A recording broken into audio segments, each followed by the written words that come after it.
aqui que hoje o vídeo é meu! Voltei nessa bagaça! Deixaram que ia ver a cara da Bia daqui mais uma semana. Não, chega!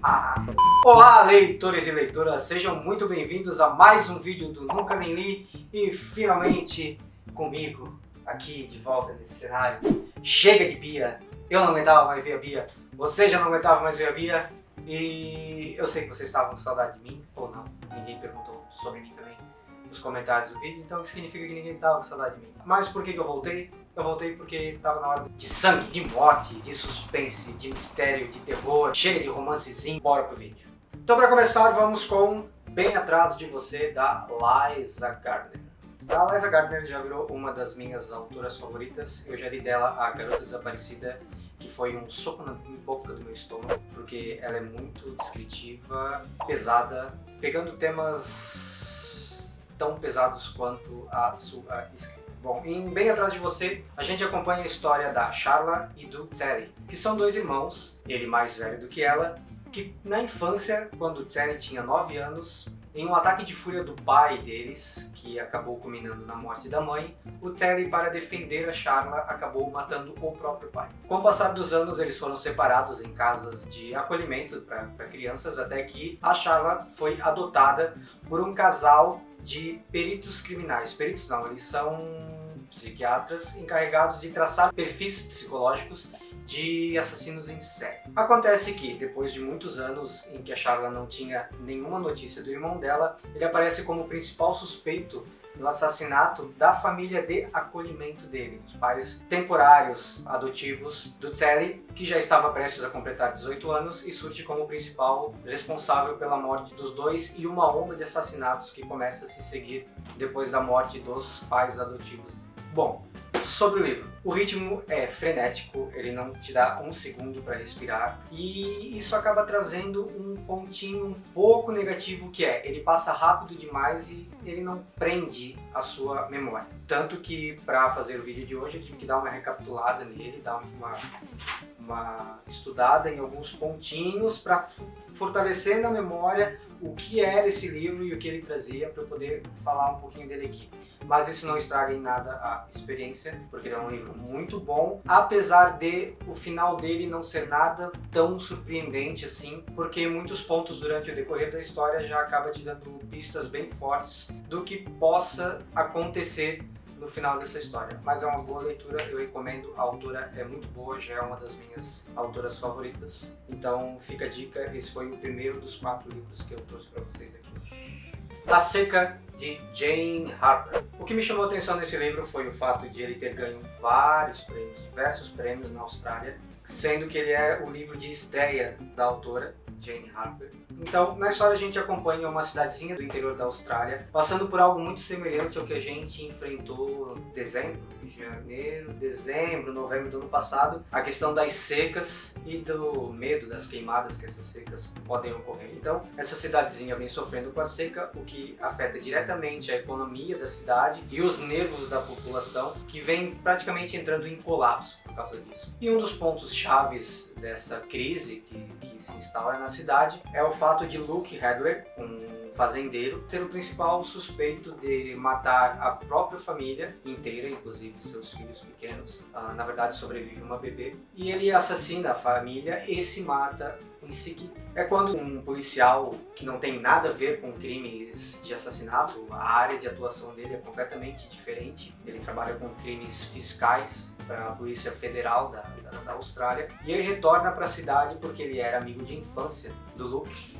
e ele volta única e exclusivamente para o funeral, mas como sempre existe uma suspeita quando um crime deste acaba acontecendo, ninguém quer culpar o próprio pai de cometer uma banalidade dessa, de matar sua própria família. A família do Luke pede para que o Aaron dê uma investigada no que possa ter acontecido e levado o filho tão querido deles, amado, respeitado na comunidade, a cometer o crime que ele cometeu. Sobre o livro, apesar de ele ter aquele plot já meio batido de alguém retornando para sua cidade natal para resolver problemas do passado e resolver algum mistério, algum suspense relacionado a, inclusive, a sua história nessa cidade, que levou essa pessoa a sair da cidade. Plots que a gente já viu em Objetos Cortantes, A Fogueira, mais o que, Bia? Acho que é isso. Bom, alguns livros que a gente lê acabam tendo esse plano de fundo, alguém retornando para sua cidade natal para enfrentar seus demônios do passado. Mesmo com isso tudo e um final também não tão surpreendente assim, foi um livro que eu gostei bastante, porque, como eu já disse várias vezes, que eu gosto de livros que nos fazem pensar e que tem as suas entrelinhas para serem analisadas. Foi um cara que me fez refletir bastante em relação a coisas que muitas vezes a gente não percebe na nossa infância, na nossa adolescência, mas que hoje na nossa fase adulta, quase idosa, a gente começa a olhar para o passado e ver quantos sinais a gente acabou deixando passar de coisas que acabaram influenciando diretamente na forma como a gente vive hoje, ou como a gente vê pessoas que a gente ama, que a gente gosta e que a gente acompanhou durante essa caminhada, quebrando a cara ou sofrendo por alguma coisa que talvez a gente, como amigos, lá no passado, percebendo esses sinais, poderia ter agido de alguma forma que talvez mudasse isso. Então, mais uma dica de leitura, A Seca, Jane Harper, baita livrão. Na Escuridão da Mente, de Paul Tremblay. Paul Tremblay, eu li ano passado um livro dele chamado Um Chalé no Fim do Mundo, que na verdade é o segundo livro dele, publicado aqui no Brasil. E o primeiro livro dele, o livro de estreia dele, é O Na Escuridão da Mente. Como eu gostei bastante de Um Chalé no Fim do Mundo, que ele traz para nós a questão de apocalipse, de fim do mundo, por um ponto de vista, uma perspectiva completamente diferente de tudo que a gente já viu no cinema ou na literatura, porque ele pega uma famíliazinha, nos moldes de hoje não tão comum, num chalé no fim do mundo e sendo abordada por estranhos que dizem estar ali para cometer sacrifícios que vão evitar que o apocalipse aconteça. Então ele traz essa perspectiva diferente de uma história de fim do mundo para nós, e muito tensa pela história se passar em uma questão de 12 horas de narrativa. Então ele é muito acelerado, acontece muita coisa ao mesmo tempo, e ele realmente me deixou agoniado, angustiado, como um livro de terror deveria nos deixar. E foi por isso que eu fiquei tentado a ler Na Escuridão da Mente, porque o Na Escuridão da Mente venceu o Bram Stoker de literatura, que, para quem não sabe, é praticamente o Oscar da literatura de terror, que o Stephen King ganhou milhares de vezes e que é ele que acaba nos dando a ideia inicial do que pode ser o Na Escuridão da Mente, já em sua mensagem aqui na capa, que é: me assustou para valer e eu não sou nada fácil de assustar. O que é a história? A história, a gente acompanha a família Barrett, que tem a vida virada do avesso, quando a filha deles de 14 anos, a Marjorie, começa a apresentar sinais de esquizofrenia.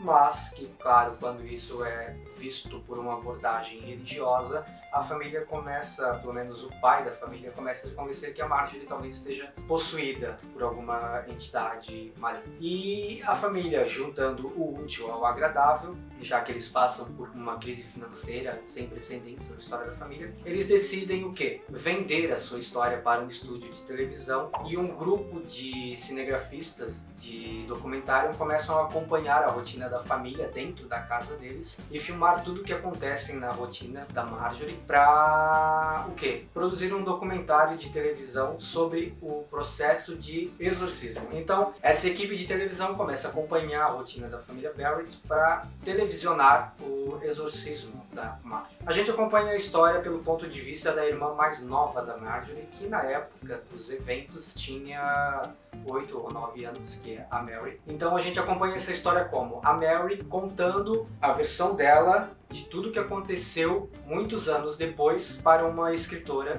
best-seller que planeja escrever um livro sobre o que realmente aconteceu nos bastidores de A Possessão, que seria o nome desse documentário, e onde a Mary decide, enfim, já adulta, contar tudo o que aconteceu durante estes dias que se seguiram desde a descoberta desta possessão da Marjorie até um evento fatídico que se deu após o término do documentário, e que culminou com que Mary tenha sido a única sobrevivente da família dela. Na Escuridão da Mente é um baita de um livro, para quem gosta de terror, ele é muito bom. Talvez eu tenha ido com muita sede ao pote, porque ele não me causou o que causou no Stephen King, que talvez possa ser marketing ou não, definam vocês após a leitura, mas ele não me causou medo. Ele me causou desconforto em muitas das cenas, mas medo de fato, assim, não chega a ser a palavra. Mas é um baita de um livro com um final pedrado, assim, um final que me surpreendeu. E fica a dica, Na Escuridão da Mente, é um baita de um autor, o Paul Tremblay. Leia esse, também leia O Chalé no Fim do Mundo, que pra mim ainda acaba sendo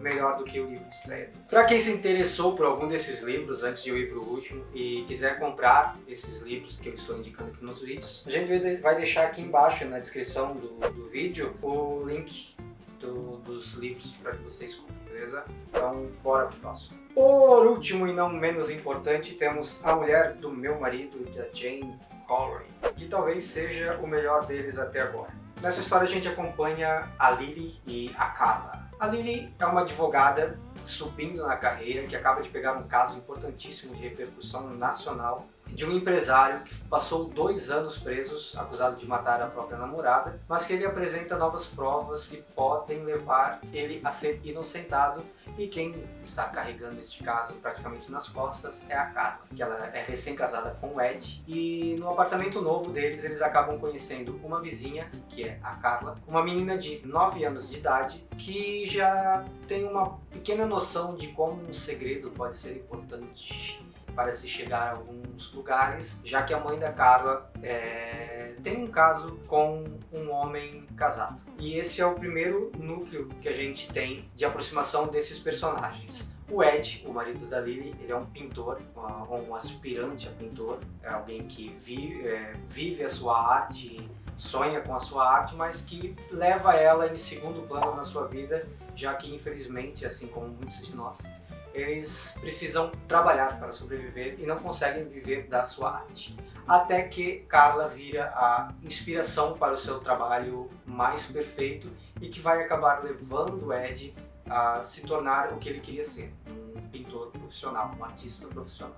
E é assim que a gente é apresentado a esses personagens num livro que é dividido em 2 partes. A primeira parte a gente pega essa fase criança da Carla e a percepção dela de vida e do que acontece tanto na vida de seus vizinhos, quanto na sua vida particular dentro de casa com a sua mãe. E posteriormente nós temos um salto de 10 anos no tempo, o que não é segredo para ninguém, porque vocês vão ver isto inclusive na sinopse de venda do livro, ou aqui mesmo na capa, que anos depois, quando a Carla já adulta retorna para a vida do Ed e da Carla, ela acaba trazendo junto com ela muitos problemas e consequências inimagináveis para a vida do casal e para a vida dela também. Considerações sobre o livro. Gostei bastante da autora, a narrativa dela é incrível. Neste livro ela divide a narrativa em primeira e terceira pessoa. Na parte da Lily nós temos a história contada em primeira pessoa e na parte da Carla nós temos a história contada em terceira pessoa. Construção de personagens, eu cheguei a comentar no stories que a gente fez lá no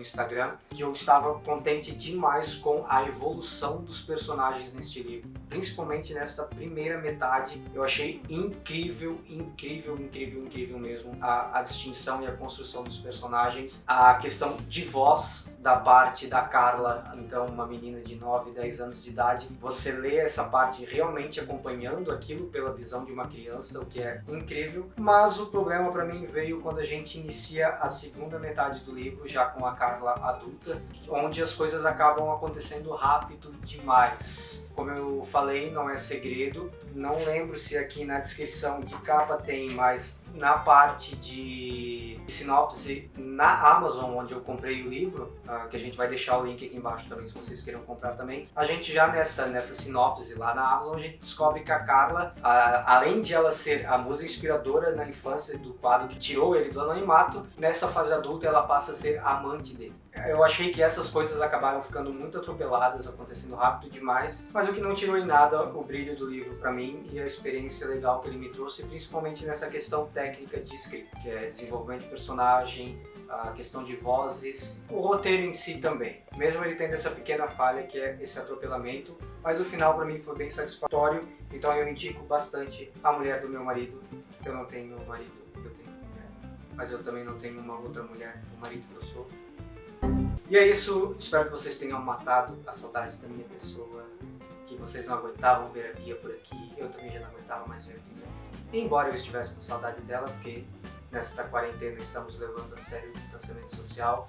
Hoje eu entrei aqui banhado em álcool gel. Espero que vocês tenham gostado dos livros. Quem já leu, fica à vontade para comentar a respeito de algum deles. Se concorda comigo, discorda de mim. E é isso. Não se esqueça de seguir a gente nas nossas redes sociais, lá no canal Nunca Nem, no Instagram e no Twitter. Se cuidem, se puder fique em casa, se não puder, precisar sair, saia com todos os cuidados necessários para a gente sair dessa o quanto antes e mais fortes do que nunca. Aproveitem esse tempo em casa para ler. Ninguém é obrigado a nada, mas se eu pudesse obrigar alguém a fazer alguma coisa, eu obrigaria isto. Beleza? Até a próxima. Espero que tenham gostado do vídeo. Eu gostei bastante de matar a saudade da câmera e de vocês, então a gente se vê numa próxima. Valeu!